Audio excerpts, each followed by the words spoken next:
यार आपने खालिद भाई इतना अच्छा सवाल कर लिया, मैं अपना इंपॉर्टेंट पॉइंट भूल गई थी ये वाला। कहते हैं किसी ने सवाल किया कि आपके कोई मुज़ाकरात हो रहे हैं, हकीकी आज़ादी वाला कह रहा है बैकडोर मुज़ाकरात कर रहा हूँ, अवाम को कह रहा है हकीकी आज़ादी ले रहा हूँ, पीछे खुद कह रहे हैं अभी प्रेस कॉन्फ्रेंस में कि मैं बैकडोर मुज़ाकरात कर रहा हूँ। क्यों कर रहे हो बैकडोर मुज़ाकरात? कौन से मुज़ाकरात बैकडोर होते हैं? और ऐवान सदर को टाउट बनाया हुआ है अपना, वो सदर के ओहदे की इज्जत को तुमने अपनी सियासी टाउटी में वो कर दिया है कंट्रोवर्शियल।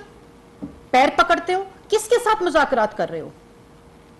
तुम तो हकीकी आज़ादी चाहते हो तो अवाम के सामने बताओ ना, अवाम के सामने बात करो। वो मैं मुज़ाकरात कर रहा हूँ जो भी क्लैरिटी नहीं है और पिछले दरवाजे से कर रहा हूँ, बैकडोर चैनल्स इस्तेमाल कर रहा हूँ। कौन से बैकडोर चैनल्स इस्तेमाल कर रहा हूँ और क्यों कर रहा हूँ? तुमने तो हकीकी आज़ादी चाहिए। तुम तो कहते हो कि मैं